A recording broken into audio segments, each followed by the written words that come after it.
In this lesson, you will pick up right where you left off and learn a few more techniques for editing these clips together in the timeline. So picking up from the last lesson, what I'm trying to do here is find the spot where Cheryl says, "Hi, my name is Cheryl Ziegler," in this first clip, and then get rid of all the stuff that's after that.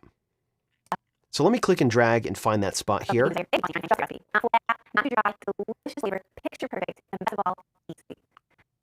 So it's right about here. So to do this, to chop off the end of this clip, I have a number of options. I can take the trim tool and just click and drag back right to the playhead. And because snapping is on, once I get close to the playhead, that action will snap right to the playhead, which makes it very easy. Let me undo that.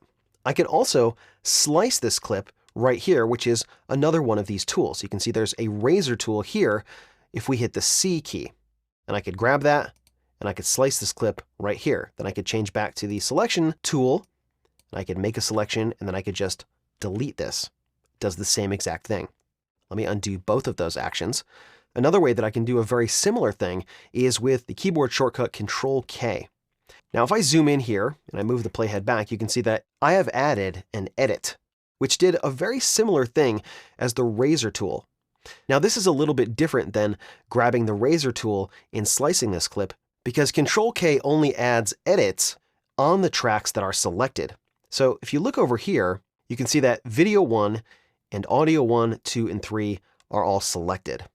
If I undo that last action, and then I deselect video 1, and I go to that same point, and I hit Control-K again, now look what happened. It only added an edit to the audio portion, which is not what I wanted. So I'm going to reselect video 1, and I'm going to undo that. If you have a sequence with a lot of media clips in it, you can also select individual clips and then use Control-K to add an edit or split those individual clips. Yet another way that you can add this clip in is over here in the source monitor.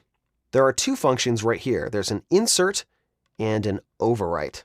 This will add this clip to my sequence wherever the playhead is located, and it will add this clip to whichever video and audio track are selected for the source patching.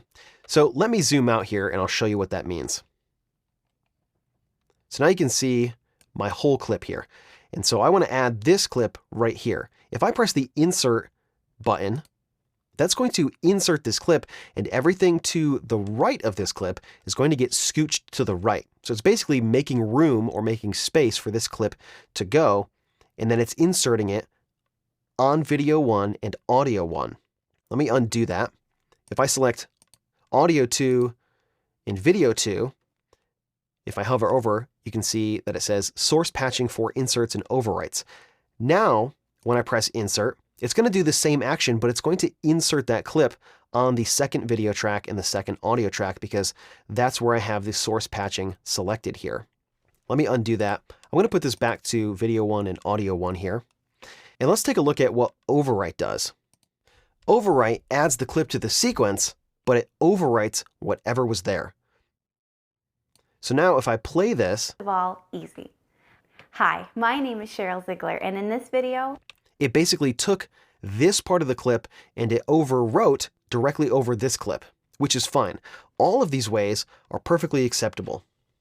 I'm going to undo that there and show you that there's also keyboard shortcuts for these, which just happen to be right under the JKL keys, and that's comma and period.